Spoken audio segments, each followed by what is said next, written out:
எல்லாருக்கும் வணக்கம். Welcome back to our channel ரசிக்கும் நெஞ்சங்கள். இன்னைக்கு நம்ம சேனலை பார்க்க போகிறது ஒரு சூப்பரான ரெசிபி.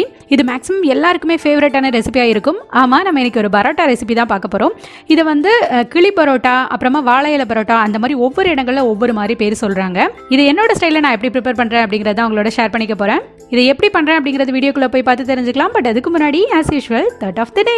நம்மளோட வாழ்க்கையில் நிம்மதி அப்படிங்கிறது உலகத்தில் எந்த ஒரு மூலைக்கு போய் தேடினாலும் அது கிடைக்கவே கிடைக்காது. நம்மளோட தேவையில்லாத ஆசைகளை குறைச்சிட்டு அதை தேடினாலே அந்த நிம்மதி நமக்குள்ள தான் இருக்கு அப்படிங்கறத நம்மளால உணர முடியும். சோ தேவையில்லாத ஆசைகளை குறைச்சிட்டு நிம்மதியா வாழ பழகுவோம். இப்ப வாங்க வீடியோக்குள்ள போலாம்.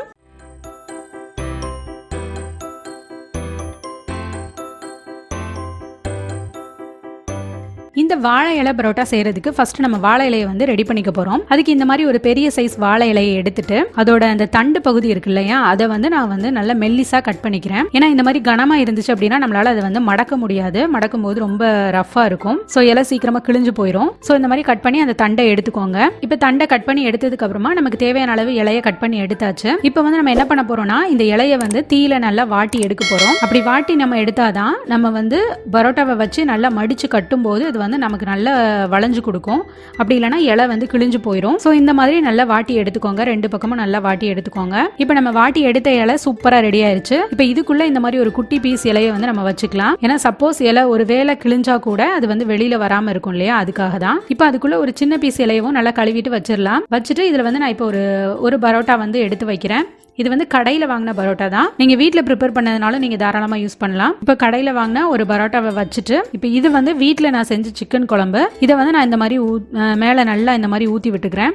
நல்லா பரோட்டா நனைகிற அளவுக்கு நல்லா ஊற்றிக்கணும். இதுக்கு சால்னாவும் யூஸ் பண்ணலாம். பட் நான் சால்னா வந்து வேண்டான்னு இந்த மாதிரி வீட்டில் நம்ம செஞ்ச சிக்கன் குழம்பே நம்ம யூஸ் பண்ணிக்கலாம் அப்படின்னு யூஸ் பண்ணியிருக்கேன். இந்த மாதிரி நல்ல குளிர குழம்பு ஊற்றுனதுக்கு அப்புறமா இதில் நான் கொஞ்சமாக சிக்கன் வந்து கொஞ்சம் ட்ரையாக வறுத்து வச்சிருக்கேன். அதை வந்து இந்த மாதிரி மேலே வச்சுக்கிறேன். சிக்கன் நடுஸில் வச்சதுக்கு அப்புறமா அதுக்கு மேலே இதே மாதிரி இன்னொரு பரோட்டாவும் வச்சுட்டு இதே மாதிரி நல்லா அது சூப்பராக நனைகிற அளவுக்கு குழம்பை வந்து மேலே ஊற்றி விட்டுறலாம். இதோட கான்செப்டே வந்து பரோட்டா வந்து நல்ல அந்த சால்னாவையோ இல்லை சிக்கன் குழம்பையோ நல்லா இழுத்துட்டு சூப்பராக ஊறி போய் இருக்கும். அதுதான் இதோட கான்செப்ட். ஸோ குழம்பு வந்து நல்லா அதிகமாக நல்லா நனைகிற அளவுக்கே ஊற்றுங்க. இப்போ அவ்வளோதான். இதை வந்து நம்ம அழகாக மடிச்சு கட்டிடலாம். நான் கட்டிட்டு உங்களுக்கு காமிக்கிறேன். இப்போ இந்த மாதிரி நான் வந்து நம்ம கிழிச்சு எடுத்தோம் இல்லையா, அந்த வாழை நார் வச்சே நான் வந்து கட்டியிருக்கேன். சப்போஸ் உங்களுக்கு அதில் கட்ட வரலன்னா நீங்கள் நூல் கூட யூஸ் பண்ணி கட்டிக்கலாம். இப்போ இந்த பொட்டலை வந்து சூப்பராக ரெடி ஆயிருச்சு.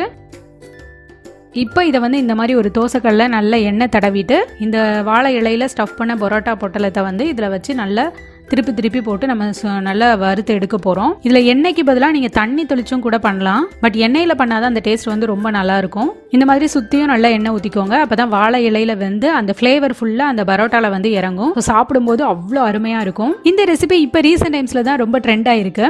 பட் நான் வந்து ஒரு 8 வயசாக இருக்கும்போதே எங்கள் தாத்தா வந்து எங்களுக்கு வாங்கிட்டு வந்து கொடுப்பாங்க. நான் சின்ன பிள்ளையா இருக்கும்போது நல்ல பரோட்டாவை வந்து நல்ல சின்னதாக பிச்சு போட்டு சால்னா ஊற்றி நல்லா ஊற வச்சு அப்படியே ஒரு பொட்டெல்லாம் கட்டி கொடுப்பாங்க. பட் இந்த மாதிரி வாழை இலையெல்லாம் ஸ்டஃப் பண்ணி கொடுக்க மாட்டாங்க. அது ஜஸ்ட் நல்ல ஊற வச்சு கொடுப்பாங்க, அவ்வளோதான். சூப்பராக இருக்கும் அதோட டேஸ்ட். இப்போ நினைச்சாலும் எனக்கு வந்து அது நல்லா ஞாபகம் இருக்கு, என்னோட சைல்ட்ஹுட் மெமரி அதெல்லாம். ஸோ இப்போ நம்ம மறந்து போன பழைய விஷயங்கள் தானே இப்போ ட்ரெண்டாக வந்துட்டு இருக்கு. அது உடைகளாகட்டும் உணவுகளாகட்டும் எல்லாத்துலேயுமே அதுதான் ட்ரெண்டாக வந்துட்டு இருக்கு. ஸோ அந்த மாதிரி இப்போ ரீசெண்ட் டைம்ஸில் ட்ரெண்டான ஒரு விஷயம் தான் இந்த கிளி பரோட்டா அப்படின்னு நினைக்கிறேன். ஸோ இந்த மாதிரி நல்ல எண்ணெய் ஊற்றி ரெண்டு பக்கமும் இந்த மாற்றி போட்டு சூப்பராக பொரிச்சு எடுத்துக்கோங்க. இந்த மாதிரி எக்ஸ்ட்ராவாக கொஞ்சம் எண்ணெய் ஊற்றி நம்ம செய்யும் போது அந்த ஓரங்கள்லாம் நல்ல கிறிஸ்பியாக இருக்கும். உள்ள நடுசுல வந்து நல்லா அந்த குழம்பு அப்படி இல்லைன்னா அந்த சால்னாவை நல்லா இழுத்துட்டு சூப்பரா நல்லா ஊறி போய் இருக்கும். சாப்பிட்றதுக்கே அந்த டேஸ்ட் வந்து ரொம்ப அருமையா இருக்கும். இப்போ ரெண்டு சைடும் நல்லா திருப்பி போட்டு வேக வச்சு எடுத்தாச்சு. இப்போ பார்சலை ஓபன் பண்ண வேண்டிய நேரம் வந்தாச்சு. இப்போ உங்களுக்கு ஓபன் பண்ணி காமிக்கிறேன் எப்படி இருக்குன்னு பாருங்க. நான் இன்னைக்கு இதை வந்து சிக்கன்ல பண்ணியிருக்கேன். நீங்க வந்து மட்டன் இல்ல ஈரல் அந்த மாதிரி எதுல வேணாலும் ட்ரை பண்ணலாம். சூப்பரா இருக்கும். இப்போ இதை ஓபன் பண்ணிடலாம். வாவ், பாருங்க நல்ல சுட சுட ஆவி பறக்க நல்ல வாழை இலையோட வாசத்தோட அந்த குழம்புல ஊறி போய் அப்படி அந்த சைட்லலாம் நல்லா மொறுன்னு அவ்வளோ அருமையாக இருக்குது. இப்போ நான் ஒரு ஸ்பூன் வச்சு உங்களுக்கு எடுத்து காமிக்கிறேன் எவ்வளோ சாஃப்டாக அது ஆயிருக்குன்னு பாருங்க. லைட்டாக ஸ்பூன் வச்சு நம்ம கிளறணும் அப்படின்னாலே அவ்வளோ சாஃப்டாக ஊறி போயிருக்கு. இதுக்குள்ளே நம்ம வந்து சிக்கனை வறுத்து வேற வச்சிருக்கோம் இல்லையா, ஸோ அதோட சேர்த்து சாப்பிடும்போது அவ்வளோ அட்டகாசமாக இருக்கும். கண்டிப்பாக எல்லாரும் ஒரு டைமாவது ட்ரை பண்ணி பாருங்க. இதை எப்படி சாப்பிடணும் அப்படின்னு கேட்டிங்கன்னா, நல்ல இந்த மாதிரி குழம்புல ஊறின பரோட்டாவை கொஞ்சம் எடுத்துட்டு உள்ள சூப்பராக காரசாரமாக சிக்கன் வறுத்து வச்சிருக்கோம் இல்லையா, அதுலேயும் கொஞ்சமாக ஒரு பீஸ் இந்த மாதிரி எடுத்துட்டு அதோட சேர்த்து வச்சு இந்த மாதிரி சாப்பிட்டு பார்க்கணும். செம்மையாக இருந்துச்சு. ஓகே, அவ்வளோதான். இந்த வீடியோ உங்களுக்கு பிடிச்சிருக்கும் அப்படின்னு நினைக்கிறேன். அப்படி பிடிச்சிருந்துச்சு அப்படின்னா குட்டியா லைக் கொடுங்க. இந்த வீடியோ யாருக்காச்சும் யூஸ்ஃபுல்லாக இருக்கும் அப்படின்னு தோணுச்சுன்னா உங்கள் ஃப்ரெண்ட்ஸ் அண்ட் ஃபேமிலியோட ஷேர் பண்ணுங்க. இந்த வீடியோ பற்றின உங்களோட கருத்துக்கள் என்னென்ன அப்படிங்கிறத மறக்காம கமெண்ட்ல கீழே சொல்லுங்க.